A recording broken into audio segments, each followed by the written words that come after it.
Kati ya tarehe 3 mpaka tarehe 10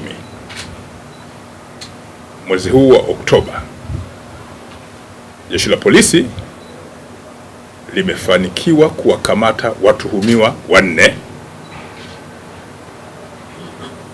ambao wanatuhumiwa kuendesha televisheni mtandao.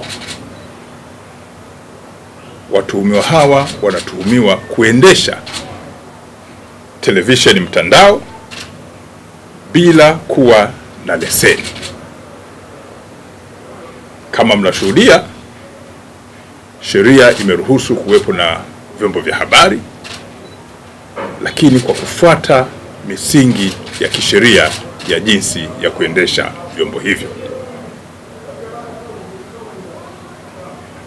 Kwa hiyo waliokamatwa ni pamoja na mtu aliyefahamika kwa jina la Japhet Alex Tobias.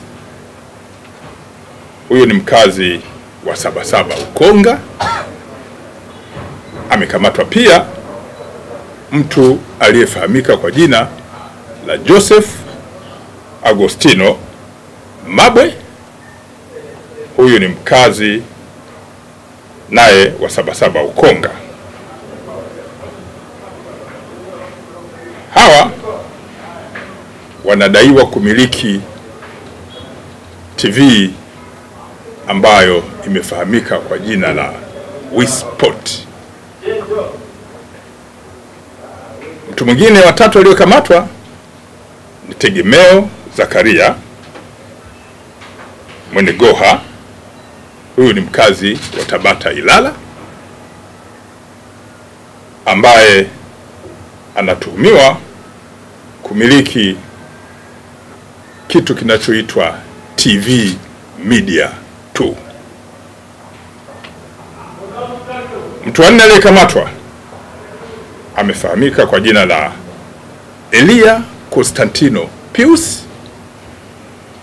Huyu ni mkazi wa Mbezi Juu Kinondoni, ambaye ametuhumiwa kumiliki TV ambayo imefahamika kwa jina la Costa. Watu hawa wanamiliki TV hizi kinyume cha sheria, bila kusajili, na kuendesha shughuli zao kinyume na sheria. Wote mnafahamu kwamba nchi hii kwa mujibu wa sheria inafanya shughuli zake kwa kufuata misingi ya kisheria. Kwa hiyo shughuli zozote ambazo zinafanyika kinyume cha sheria ni makosa, na kwa sababu hiyo wamehojiwa, wamekamatwa na watafikishwa mahakamani haraka iwezekanavyo, kwa sababu upelelezi umekamilika. Mefuatilia mara kadhaa, jambo la kwanza zinapopatikana tuhuma ni kupeleleza. Kwa hiyo uchunguzi umefanyika.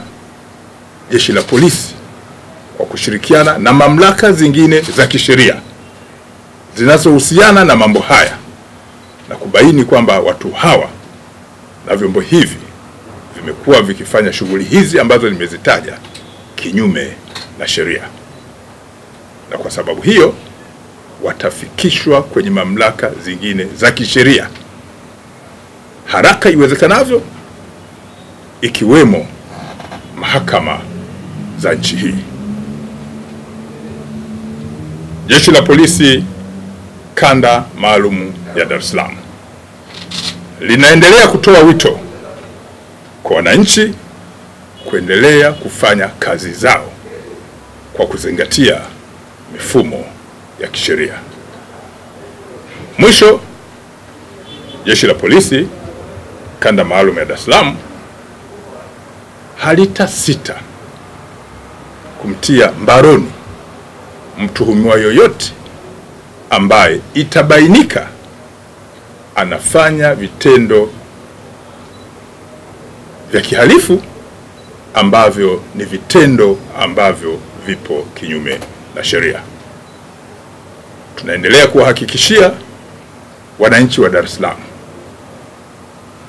kwamba jeshi linafuatilia kwa karibu sana